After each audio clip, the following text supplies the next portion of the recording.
Well, thank you very much. It's my great honor to be here today with some of the leading pastors and faith leaders from across our nation. These are great people, most of whom I know, and my administration is open 100%, and we have been.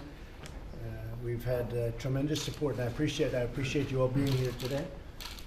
In case you don't know, that's called the media. They're wonderful people. I like you better.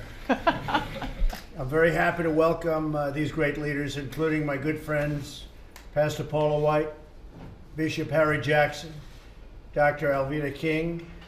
Thank you for being here, by the way. Thank you. Darrell Scott, who's been with me from, I think before I even announced. He was saying, you should run. Thank you, Darrell. Today we'll discuss the progress we've made, and it's been tremendous, and the next steps we must take to continue bringing opportunity and safety to all of our citizens.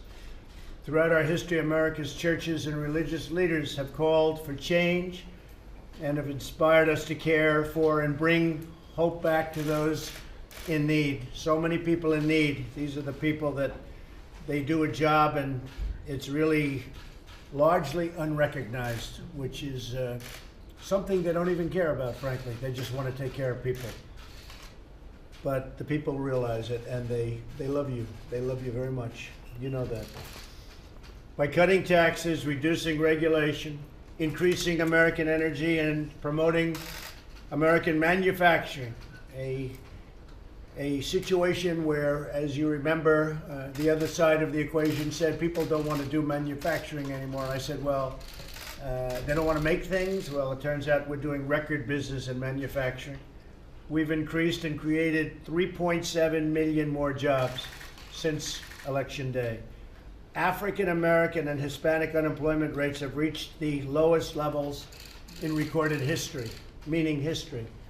The lowest levels ever. African American and Hispanic. Asian also. Women also, 66 years. We've launched a bold workforce training initiative. So far, over 100 companies and associations have already pledged to train and retrain over 4 million Americans. So important because we have companies once again coming back into our country and they want to employ people. So we're training and working with these people, and we're getting companies to do the same. It's been a very beautiful thing. We fought hard to include opportunity zones in our tax bill, which, as you know, we have.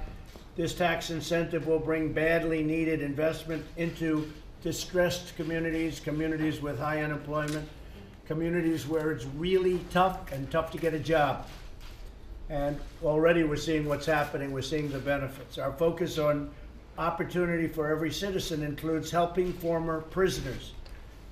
These citizens re-entering society have had a tough time. We want them to get jobs so they don't have to return to a life of crime and go back in to the same prison where they just got out. I mean, this has been a tremendous problem, and the best thing we could do actually is exactly what we're doing, creating an environment where the country is doing so well. And prisoners have never, ever, even close, done better than they've done now when they get out, because they're getting jobs. And the reason it's hard to get people because we're pretty well filled up. So for the first time, probably, I think I could say ever, they're getting a break. And I have to tell you, the people that are hiring prisoners, and you've heard me say it, they're loving them. And I don't mean in every case, but in a big percentage of cases, they're loving them. And these are people that are doing really an incredible job. But a lot of people didn't want to do it. They didn't want to hire prisoners. They're doing it. I have one man, a friend of mine, he's now up to number 10. And I don't say he loved all 10, but he likes 7 of them a lot. In fact, he said 6 of them are better than anybody else he has. I don't think that's a bad percentage, right? And he's a fan, and a lot of people are becoming fans. We passed the First Step Act through the House, and we're working with the Senate to pass that into law, and I think we'll be able to do it. When we say hire American, we mean all Americans, every American, everybody. We cannot have opportunity without safety. We're working every day with local and federal law enforcement to reduce violent crime all over the country. I mean, you look all over the world, you think but all over our country, and the numbers are going down. Every American child should be able to grow up in a safe community, surrounded by a loving family with access to a great education that leads to a lifelong career and success and all of the things that go with great success. We also underscore the crucial importance of faith in fostering strong families and communities. And I just want to again thank you all for being here, and you're very special people. I don't even know if you know that, but you're very special people. You're admired by everybody in this country. Even if they're not believers, most of them admire what you're doing. But maybe we'll make them believers, right? We're going to work. And I'd like to ask John Gray, if we might, if you could just start off with a prayer. Would be great. Thank you, John. God, we thank you for an opportunity to speak about the hearts of those who sometimes cannot fight for themselves. Thank you for this moment to be able to share our hearts with the president and his administration. Dr. King said, we cannot influence a table that we are not seated at. And so we pray that this conversation will be fruitful and productive and honoring of the best traditions of this nation. We further pray that you will continue to give wisdom and insight to our president and his leadership team to be what our nation needs to build this country from the inside out, that we will continue to be a beacon of hope and light around this world. Bless his family, bless his health, and everything that he puts his hands to do. This is our prayer, and bless our time together. Jesus, in your name I pray. Amen. Amen. Thank you, Jim. I think he's done that before. I appreciate it. Thank you. Maybe we could go around the room and we'll start, well, my friend, from the beginning. Yes, sir. Thank you. Yes, Maybe sir. just say a couple of words. If you... I'm so blessed and honored to be here and to be able to pray right here in the White House. And the most recent thing I've noticed that you've done so many things that were great. Everybody expects me to talk about the life and the babies, and I could do that. But you opening up the steel mills.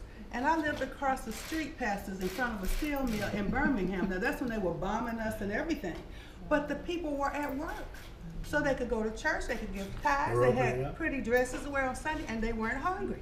So you said you were going to reopen those steel mills. They're opening. I'll leave it at that. I won't take too much time. The dumping is stopping. You know the dumping. I saw it. The dumping is stopping and the steel mills are opening. Yes. United States Steel just announced another 2 plants. They're up to 8. Nucor just yesterday opening a big one, a brand new one, $250 million in Florida. The steel mills are coming back. Okay, we need steel in our country. We do. We need it for defense. We need it for a lot of reasons. We can't let that happen. They were ready to be gone. It was ready to be extinct. We had to get our steel from other countries. We can't do that. So Thank you, thank sir. you for mentioning Really, that. thank you. I saw that. Yeah, they're really open. It's an incredible story. Please. All right. John Ponder, Las Vegas, Nevada. First of all, Mr. President, I'd like to thank you for recognizing me on the National Day of Prayer for the transformative power of Jesus that had worked in my life. Since that day, I echo your sentiments that the work that's being done in the reentry community as a result of prison reform, there are a lot of employers out there right now that are willing to hire people who are coming home from the prison system. One of the things that we've learned was that employers are not willing to hire people. They're not willing to hire projects. And because of these different initiatives, when we're able to help them to be tremendous assets to the employers and not liabilities, then they're hiring them all day long. So we just thank you for the direction that the country is going in, specifically as our partnerships with law enforcement are beginning to grow. Our Las Vegas Metropolitan Police Department has given us over 60 men and women from the police department that are serving as mentors and trainers for people coming home from the prison system. And I think that is a direct result of the direction that our country is going in. So I thank you and your administration for the hard work. Well, thank you very much. And you know, it's something that should have been done a long time ago, prison reform. And Paula and Jared, I want to really thank you for the job you've done. It's really incredible. But a lot of people are saying, you mean it's the Trump administration that's doing this? You understand. They don't believe it. But we're really making a tremendous amount of progress, and it's a beautiful thing to watch. Thank you, John. Mr. President, Reverend DeJesus from the city of Chicago, from the community of Humboldt Park, New Life Covenant Church. First of all, let me just say thank you for your boldness. Thank you for taking a stand for those that are disenfranchised. And I want to say that in the city of Chicago, there are so many pockets that's not talked about revitalization. And I know this is something in your heart of rebuilding communities. And I look forward to partnering with you and your administration to revitalize the city of Chicago. Thank you very much. Thank you, Mr. President. Thank you. Sir. Mr. President, my name is Van Moody from the Worship Center in Birmingham, Alabama. And I just want to continue to underscore what's already been said. Thank you for your heart for all people, but particularly your leadership on the issue of prison reform and workforce development. Those are two of the biggest issues facing Alabama. A lot of the individuals that we spend a lot of time ministering to are really hard hit in those areas, corporations. That's the biggest issue right now in Alabama. So thank you for your leadership on this issue. Thank you for being compassionate and caring about all people. Great state, too. Great people. Thank you. Mr. President, Kyle Searcy, Montgomery, Alabama also. I want to echo all that's been said. We're very grateful for your heart toward criminal justice reform, your heart toward the urban communities. It's very, very amazing. Montgomery, Alabama is a city that's known for unity and bringing people together, and so many things have come out of that city, and it's just very encouraging that you have a heart to begin to bring people together, work across the aisle, and get things done. Many people on our team pray for you every single day. That's really Thank you, nice. Mr. President. I appreciate it both. Thank you very much. Mr. President, Philip Godot from Sacramento, California, and don't give up on California.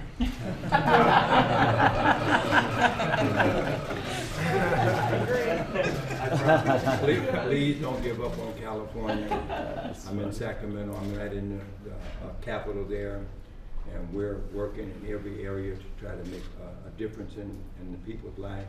So I guess the greatest word I can say for you, Mr. President, is that you have given this country expectations, given us a new hope, a new excitement to believe that things are getting better and going to get better. And we appreciate that leadership, your tenacity to keep pushing in against all the opposition that comes against you. Thank you so much. Thank you very much. Very nice. Mr. President, Travis Hayes. I'm Richard Travis Hayes. I'm the CFO of Relentless Church in Greenville, South Carolina. I'm honored to be here in the presence of greatness, and I'm excited about the opportunity to learn more. Used to be in law enforcement, so I'm really excited to hear about these programs with regards to folks who are just being released from prison and getting back into the workplace. Thank you very much. Thank you. Mr. President, Pastor Julian Lowe from Oasis Church in Los Angeles, and I'm very grateful for this administration and for you personally.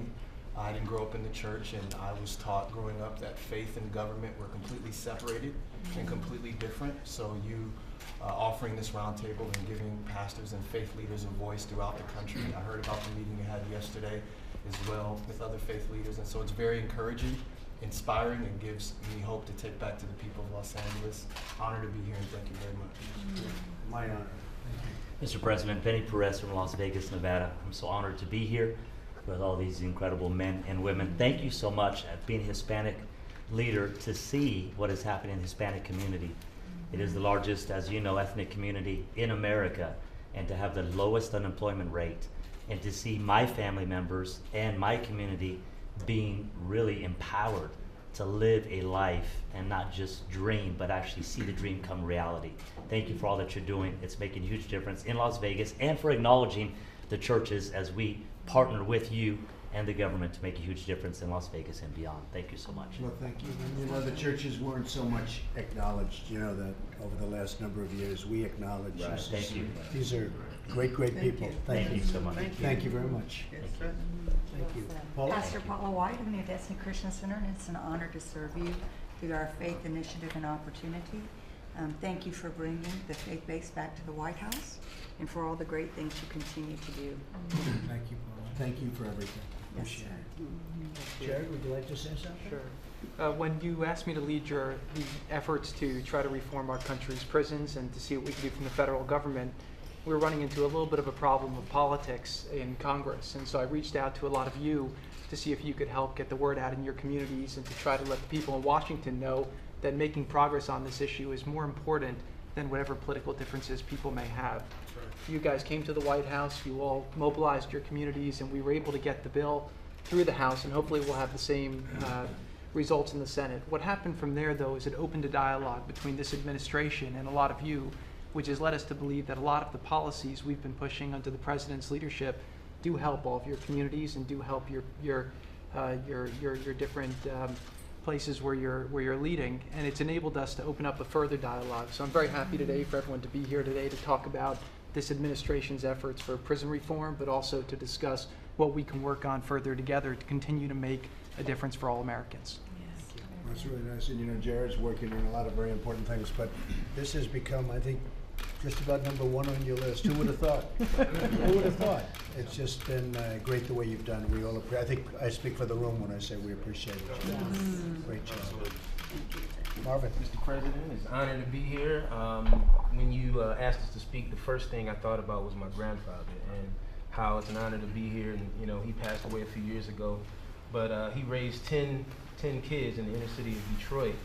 And when you were speaking, you were talking about how important faith was in the community and how it helps the family. And my grandfather did that, working odd jobs. He was a taxi driver, he cut hair, he did everything possible, but he also had them in church and he kept them, you know, together. He was with his wife, married for I think around 50 years before he passed away. But our family was able to do things that a lot of families, you know, aren't able to do without the assistance of faith and having church and having families together. And so to hear you talking about, you know, keeping that in the communities, I think that's super important. And I'm just happy for this opportunity, and just God bless you and everything you're doing, and thank you, Pastor Paul, as well. Thank you, Marvin. Great family. Great family. Mr. President, it's been an honor to serve you in this administration. Today is a watershed moment. It's an opportunity to learn about a community that's felt left behind for years, and the things that you're doing under your leadership could drastically change situations and speak for people who can't speak for themselves. Each one of these leaders speak for forgotten people around this country who have dealt with pain regardless of who was president, and this opportunity for you to show your leadership to move things in a different direction. So it's been an honor to serve, and look forward to continue to work with you. Thank you. That's very nice. I appreciate it. Mr. Darrell Scott, I've had the honor and privilege to work with then candidate, now President Trump, and to observe him behind the scenes and have a number of personal conversations with him. And people ask me, why do I defend him so vociferously? And I say it's easy for me to do because I know him. And he's shown me his heart, and I know he has a heart for all Americans. And I will say this administration has taken a lot of people by surprise, and it's going to surprise you guys even more, because this is probably the most proactive administration regarding urban America and the faith-based community in my lifetime. And I'll be 60 years old in December. But when I think back on, I mean, I use good hair now. I'm not talking great things, but to be honest, this is probably going to be and I'm going to say this at this table, the most pro-black president that we've had in our lifetime, because, and I try to, you know, analyze the people that I encounter. This president actually wants to prove something to our community, our faith-based community and our ethnic community. The last president didn't feel like he had to. He felt like he didn't have to. He got a pass. This president this administration is probably going to be more proactive regarding urban revitalization and prison reform than any president in your lifetime. If we work together, give them a chance, don't pay any attention to these guys back here. Say it, brother. And I promise you, we will do something that this administration will continue to make history. It's going to be a lot of positive change. Great things on the horizon. I have to say one thing about that. So I didn't know him at all, and I'm watching one of the, I would say, unfriendly groups of broadcasters, to put it nicely. And I said, who is that guy? He was destroying them. I say, who is he? Then I saw him 2 or 3 times, and I said, I have to meet him. But I want to just thank you. You have been incredible. You are some voice. And when I heard, okay, tell him, how long are you married? Tell me. 39 years. Okay. 38 years. So I thought he was like 35 years old. So did you. And then he said, say hello to my wife. And he said, I've been married 39 years. I said, you're married 39 years. I thought you were 35 years old, right? But you're doing a good job. You're obviously doing it right because you look great, and we really appreciate it. We're going to be all right. Right from the beginning. Jerron's been working with us a lot. And, you know, Great. He used to live on my street when he was a kid. The same city. Good job. So. Small world. Thank you, Jim. Appreciate it. Mr. President, I'm Bishop Kevin L. Cabarrus, the Impact Church of Orlando, Florida. I want to thank you, and I echo the sentiments of all of the colleagues that have already spoken for your work as it relates to prison reform. And I definitely thank you for your commitment to partnering with the faith-based community. I happen to be in many rooms, in one room in particular, we had a meeting a year ago in the Oval Office, and you said to all of the faith leaders standing around your desk that I'm going to untie the hands of the faith-based community. I'm going to free you and take the muzzle off of your mouth. And in a year's time, I have watched you day by day do just that by freeing the faith community and partnering with us to do what we've been called to do, and that's to impact our community. So, Amen. Well, one of the big things we've done is the Johnson Amendment. You know, you're free to do what you want to do now. You couldn't talk because you were afraid of a lot of bad repercussion. And we, as you know, we've taken that off. That was a bad thing. Yes, it was. That was a bad thing that Lyndon Johnson did a long time ago. You had to have a lot of power to get it done, but you now are free to say what you want, and when you want to support somebody, you support that. It doesn't have to be me. Of course, I hope it's me. But you're free. You know, you're the people that we respect, and you were really not able to say what was on your mind. And we want you to say what was on your mind and what is on your mind. So I think getting rid of that is a big, big factor. And at some point in the not too distant future, we're going to put it through Congress. In addition to just an executive order, we're going to put it through Congress. We're going to get rid of it permanently because it should not be here. Okay? We're going to work on that. Thank you. Mr. President, I'm Sharon Nesbitt, Senior Pastor of Dominion Church in Arkansas. I want to say thank you for your policies on prison reform and urban initiatives. As you know, Arkansas has one of the largest prison rates in the country, so thank you for getting us back to the table and for your faith-based initiatives to let us come to the table. Thank you very much. Great place. Great place. Thank you. Mr. President, my name is Bishop Darrell Hines from Milwaukee, Wisconsin. I pastor the Christian Faith Fellowship Church of God in Christ, and I serve on the General Board of the Church of God in Christ, where we have a 5-point faith-based initiative for inner city reform. And of course, prison is one of them. And so I appreciate, first of all, being invited to the table. It's an interesting thing because I was watching news. I watch news all the time. And I saw you on news. This was just last week. And I said, you know, I would love to go and have him hear me. I said, I don't know how that's possible. I don't know anybody who I think who knows him. And then I get the call from, I don't want to call him Coconut, but I get him from Marvin Jr. He calls me and he says, listen, I want you to go with me to the White House. And I think the most interesting thing about this moment is that we hear several things, but to know you hear us is an encouraging moment. And I want to thank you for taking this time to invite us to the White House and then taking the time to hear us concerning our concerns in our community and in our faith, because they both need the ear of the president. So thank you. Very nice. Thank you.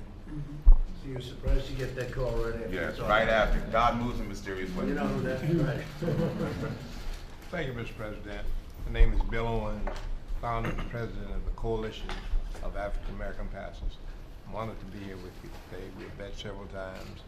Thank you, Dr. Scott, for the invitation, Paula White, to be here. And we are with you 100%. I'm with Bishop Hines, I'm Church of God in Christ, and we're all in it together. And we will work together to make the difference. Thank you very much. Can I say something? Reverend Owens has been active with several different administrations in the past as well. He worked with President Reagan, am I right? Bush. President Bush. He marched with Martin Luther King too. Thank you very much. And it was my turn to go while everybody was Mr. President, I am certainly honored to be here with you. I'm Pastor Mike Freeman from Spirit of Faith Christian Center. 10 minutes from this house. You are invited any Sunday you would like to come. Sounds good. I'll leave a parking space open for you there so you won't have any opportunity to be delayed. This is a very critical time that we're in. One of the things I remember the most and recall about a statement you made when you were running, you said if you were able to win the White House, that Christians would have a friend in the White House. I was really eager to find out whether or not that word would be kept as such. To be sitting here with you today as a representative of the Christian community. It is so wonderful. I'm elated to know, first of all, you're a man of your word. Secondly, you have an ear to hear from God. With your having an ear to hear from God, this country is in great hands. My prayer for you is that your ear will always be open to the wisdom and the Spirit of God. And I'm praying for you constantly, and everything I pray for comes to pass. God bless you. That's very nice. I'll get over it. Yes, sir. That would be I will great. get over it. Thank you. Mr. President, I'm Bishop Dale Bronner from Atlanta, the senior pastor and founder of Word of Faith Family Worship Cathedral. And I'm from the business world. My father planted a business in the hair cosmetic manufacturing business in 1947. Wow. And so we've been doing business there in Atlanta for all of these years and employing people. So thank you so much. But I love the stimulation that I see in the economy now. It is as best that it has been in so many years. And I'm so deeply, deeply grateful for all of the prison reform initiatives that I see underway. That's exciting and enthralling to me, as well as the urban initiatives that will help minority communities around this country. Thank you so much for your boldness and your courage to make great things happen, and you're making them happen. Thank you very much, Chair. Very nice. I'm Bishop Harry Jackson from right here in the DC area. First of all, I really feel called to pray for you. Absolutely. And the year before as you ran, I felt that burden. I felt that feeling that you were going to win. And I'm so very thankful, as he said, that you're so open. Criminal justice reform is so critical because it prevents many African Americans and Hispanics from becoming a permanent underclass. And I think the opportunity zone concepts that you're working with are critical because it brings green power. We really don't need black power unless you've got some green power working with that black power. It brings green power to our urban areas. So I believe we can break the generational curse of poverty and people who are isolated. And it's because of your boldness. And despite all that's been coming against you, you've stood your ground and you've been a champion. God bless you, sir. Thank you. Thank you. Appreciate it. John? Mr. President, John Gray, Senior Pastor of Relentless Church in Greenville, South Carolina. And I am grateful for the opportunity to be at this table.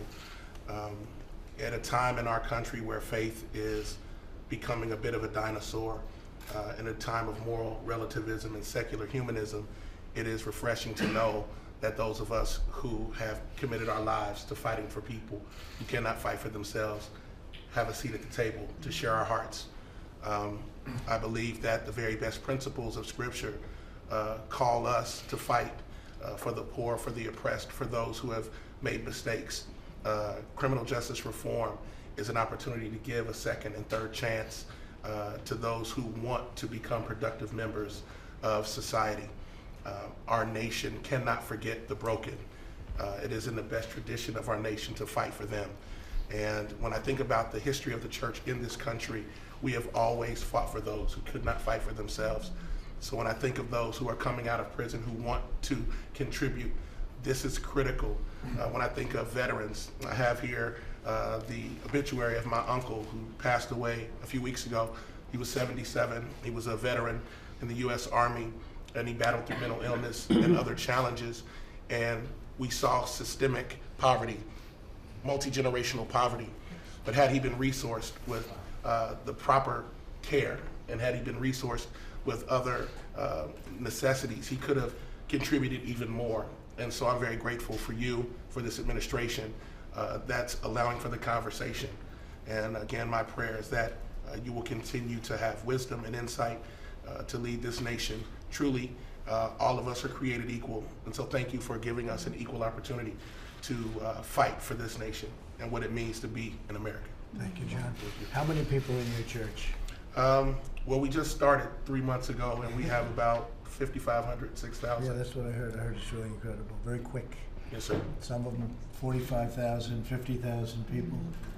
Some of you even more than that. So I congratulate you all, and it's an honor to have you here. And you always have a friend in the White House. You know that. Harry, you know that, right? Yes, sir. Thank you all very much. Thank you very much.